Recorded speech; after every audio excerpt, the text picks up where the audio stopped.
Hey, Milo, where on earth are you and why are you not at work? You just disappeared without saying a word. Good afternoon, Daisy. Don't give me that calm tone. What about the documents I asked you to prepare? Are they done? You really are hopeless sometimes. So slow. I'm sorry, but what documents are you referring to? Don't play dumb with me. I left them on your desk this morning, didn't I? There was a sticky note on top that clearly said finish by noon today. But you've been missing since the start of the day. You're not even in sales. There's no reason for you to be out of the office. Where the hell are you goofing off? I'm actually on approved leave today. What? I submitted my vacation request in advance, and I got your stamp of approval on the paperwork. I also marked my leave on the department's shared schedule board. Then go ahead and cancel it and come back to the office right now. Excuse me? Seriously, you're going to make us miss the afternoon meeting. Get moving already. I'm sorry, but I can't come in. And why not? Because I'm currently at my family's home in Wisconsin. What? The leave I requested was specifically to attend my grandfather's third death anniversary. That's why I traveled back here. So you'll be back tomorrow, right?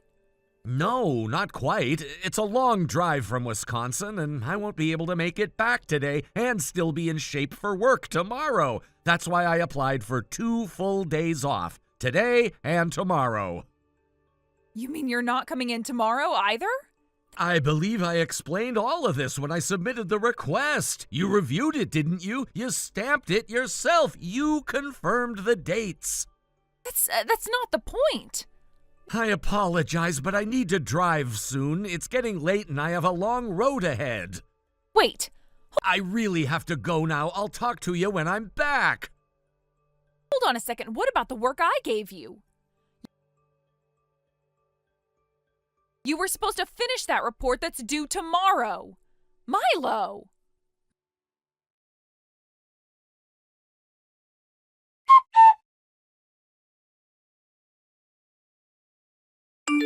Milo, do you have a minute? Good afternoon, Daisy. What can I help you with? I just uploaded the files for the task I want you to handle tomorrow. It's in the cloud. You can access it anytime. What? Our department's work can all be done remotely, can't it? As long as you've got a laptop, there's no reason you can't chip away at it during your free time. So get it done. Just ping me once you've started. Actually, I didn't bring my laptop with me. Excuse me? That's kind of the point, isn't it? I'm on vacation. And while I'm off, the manager agreed to temporarily take over my workload. What? The manager? Yes, if you want to assign me work while I'm on leave, you'll need to discuss it with the section chief first. When I return, he'll be handing over anything that needs my attention. But, I mean... Also, Daisy... What now? I think it's time you stop dumping your own responsibilities onto your subordinates. Excuse me? Do you really think I haven't noticed? You've been pushing off the work you were assigned by the manager and even the department head. And then once the rest of us get it done, you present it like it was your own, like you handled it all by yourself. So what if I did? You can pretend all you want, but eventually the truth gets out. That kind of thing doesn't stay hidden forever. You've got a lot of nerve. I didn't want to have to say it this way, but Carter, who's been stuck handling most of the work you offload, is staying late nearly every night to finish things he was never supposed to be handling in the first place. And Seth, he's only been here 5 months, still new, but you shoved a task on him that no newcomer should have been forced to take on. He looked completely overwhelmed. He came to me nearly in tears asking for help. I stepped in because it was too much for him. So please, I'm asking you to reevaluate the way you've been treating your role and your team. Who do you think you are? You don't even have a title and you're talking like you're my superior.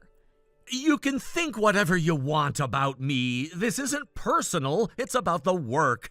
And the way things are right now, the imbalance in responsibilities is hurting team performance. That's why I said something. If you're my subordinate, then it's your duty to do the work I give you. Carter and Seth and I, we're not your personal assistants. We work under the same team, but we all answer to the section chief and the department head too, not just you. Hold on. And like I said earlier, if there's a task that really needs handling by tomorrow, please speak with the section chief. Now, if you'll excuse me, my father's calling. We're in the middle of a family matter. Don't you dare walk away from me.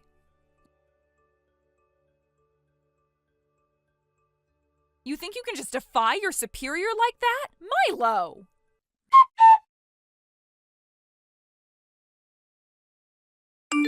Milo, sorry to bother you while you're on vacation. Do you have a moment? Oh, Stephen, good morning. Good morning. Is something wrong? Did something happen at work? No, nothing work-related. It's, something else entirely. Oh, all right. What's going on? I was wondering if you could take a look at my daughter's computer. Ah, do you mean the custom PC I helped you build a while back? That's the one. She's been using it more heavily lately. Apparently, she installed a drawing program and a video editing app. But ever since then, she says the computer's been running really slow. It's getting frustrating for her. Ah, I see. It sounds like the software is too heavy for the current specs. Maybe the memory or processing power aren't keeping up. Yeah, that's what I figured. Do you think there's anything you can do? Maybe some upgrades or tweaks? Well, I can't say anything definite without checking it out properly, but it doesn't sound like anything too serious. I'm fairly confident we can get it running better. That's a relief. I told her if anyone could help, it'd be you. I'll do my best. When would you like me to take a look? Is it all right if I bring it to the office tomorrow? I'll have her pack it up and I'll drop it off before lunch. Yes, that works perfectly. I'll be back at work the day after tomorrow, but I can swing by and pick it up if needed, or check it on my off hours if you're in a rush.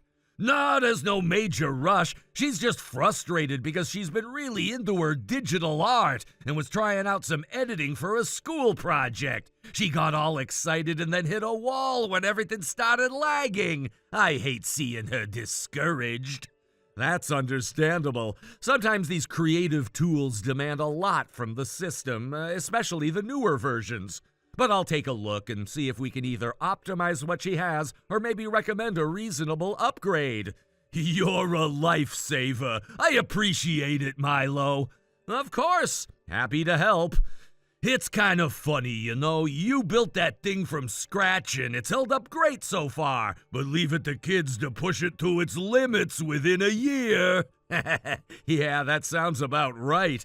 They get curious, start creating, and next thing you know, they're rendering full-blown videos on mid-tier hardware. Exactly. And of course, she didn't tell me any of this until it was borderline unusable. Classic. I'll take care of it. Just have her back up anything important, just in case. Will do. I'll tell her to copy anything essential to her cloud drive before I bring it in. Great. I'll message you once I've taken a look under the hood. Thanks again, Milo, and sorry again for bugging you during your time off. No worries at all. It's a nice change of pace from the usual work stuff. I owe you one. You've helped me plenty. Happy to return the favor. All right then, see you tomorrow. See ya.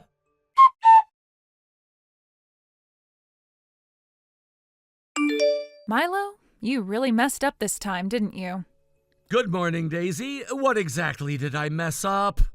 I just got to the office a few minutes ago, and I was shocked, let me tell you. Your computer, it's completely soaked in Coke. Sticky, fizzy disaster. Excuse me? My computer? Don't tell me. Did you forget a bottle of soda on your desk before you left yesterday? Maybe it tipped over.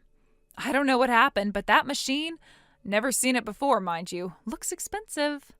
But since it's here at the office, I figured it must be company property, right? That's when I thought, oh no, maybe it's got all the meeting data saved on it, and now it's totally fried. How do you plan to explain that, huh? What a mess. Honestly, wow, you really did it this time. Just to clarify, are you talking about a silver and black desktop computer? Yeah, that's the one. big thing sitting right there in the middle of your desk, or what's left of it. Right. That's not my computer. What? And for the record, I had it carefully wrapped in protective plastic to make sure no one tampered with it or spilled anything on it. So unless someone deliberately unwrapped it... Wait, hold on. Also, may I ask, why are you at the office today? Huh? Because I came to work. Why else? Daisy, starting today, the entire company is on remote work. That includes our department. It was in the announcement last week. It starts today? Yes. Only a few folks from the coding sales team are scheduled to drop by later this afternoon, and the president himself said he'd be swinging by briefly. I thought that was from tomorrow. Nope, starting today. Also, everyone in our department is issued laptops, not desktops, so that machine on the desk isn't company issued. And considering it was clearly wrapped in protective covering, didn't it occur to you that maybe, just maybe, it wasn't yours to mess with? Well, I mean, it was sitting on your desk, so... Sure, I get that much, but how do you explain the wrapping being torn off? How do you explain the fact that it's now drenched in Coke? I mean, it was just already soaked when I saw it. Before you go any further, let me clarify something.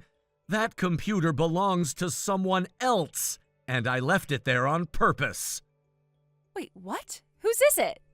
It's the president's daughter's computer. What?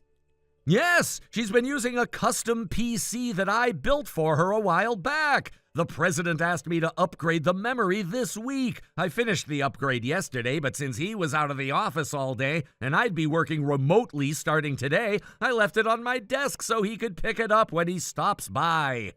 Wait. Why the hell is the president's daughter's PC sitting on your desk? Because he asked me to build it. It's a custom rig. I'm pretty good with hardware, and this isn't the first time I've helped out. I wrapped it carefully after I finished the work so nothing would happen to it. The president and I agreed that he'd collect it himself this morning. I never even saw it during working hours yesterday. That's because I kept it locked in my storage locker. I only brought it out and placed it on my desk right before I left. You probably didn't see it because you clocked out the moment the end of day chime rang. But several of our co-workers stayed late. They saw me bring the PC out and even came over to ask about it. I told them whose it was. Wait, so I'm the only one who didn't know? Yes, apparently so. Are you saying you think it was me who spilled the Coke? Yes. Excuse me? That's ridiculous. For all you know, someone else could have come in last night. An intruder. Ever consider that? Sure, except that the president himself already checked the security camera footage. What? The president? Yes! While we've been having this little chat, I got in touch with him, told him what happened. He was already commuting to the office, so he pulled the security footage remotely. And... According to him, there's clear footage showing you, Daisy, walking straight up to my desk, ripping off the wrapping from the computer, and pouring a bottle of Coke right on top of it. That's absurd. That can't be true. I'm afraid it is. And you know the president, he's extremely protective of his daughter. So, what now? Well, judging by the time, I'd say he'll be arriving any minute now. You might want to prepare yourself.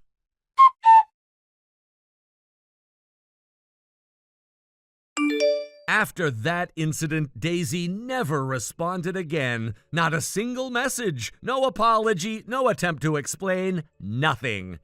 And honestly, I wasn't surprised in the slightest, because the real storm came right after. Our company president completely lost it when he found out. You see, the laptop that Daisy had destroyed wasn't just any company-issued device. It belonged to the president's daughter, who'd been using it for her university thesis and some startup project work. There were months' worth of documents, research files, and sensitive data on that machine. Daisy had taken it home under the pretense of installing some optional optimization software to make it run faster, something no one asked her to do in the first place. Fortunately, I had taken the liberty of backing up all the data to a shared drive the week before. That backup was the only reason we didn't lose everything. But what really sealed Daisy's fate was what she did next. For some baffling reason, after accidentally spilling an entire bottle of Coke over the laptop, she tried to turn it on. Not just once, but multiple times. The internal circuitry was fried, the motherboard was gone, and the battery short-circuited so badly it bloated the casing. It was total and irreversible damage. In the emergency meeting that followed, the president was calm, at least outwardly, but his eyes were cold. He laid out the terms directly. Daisy would be responsible for purchasing a replacement laptop of the exact same specifications fully out of her own pocket. No exceptions. And not just any laptop. His daughter had customized the original with high-end components suitable for video editing, coding, and design software. Basically, we were talking about a professional-grade machine. I was brought in again to source the parts and rebuild the custom unit. When I submitted the estimated cost, it came out to $3,500, including parts, accessories, and the time it would take to assemble and install everything. The president looked it over, nodded once, and added an extra fee to compensate me for the inconvenience. It was generous, honestly. To be fair, the cost wasn't unbearable. Daisy could have covered it with some savings, maybe a short-term loan. But I think that's when everything started to unravel for her. After the financial hit, her work performance plummeted. She started pushing off her responsibilities onto others, missing deadlines, and avoiding team meetings. Every small mistake she made was met with cold stares and whispers behind her back. The atmosphere around her grew suffocating. No one trusted her, and frankly, no one wanted to work with her anymore. She tried to keep up appearances at first, acting like nothing was wrong, but the guilt, the pressure, and the isolation must have caught up with her. It wasn't long before she handed in a resignation letter, claiming she wanted to pursue other opportunities. No one believed that for a second. And just like that, she was gone, packed up her desk on a Friday evening and slipped out without a word. Word later got around that she'd moved back in with her parents. She's not working, not studying, not even looking for a job. From what I hear, she rarely leaves the house, spending most of her time sleeping, browsing the internet, or watching TV. A full-blown recluse. Thank you for watching. Please subscribe and hit the like button. See you next time.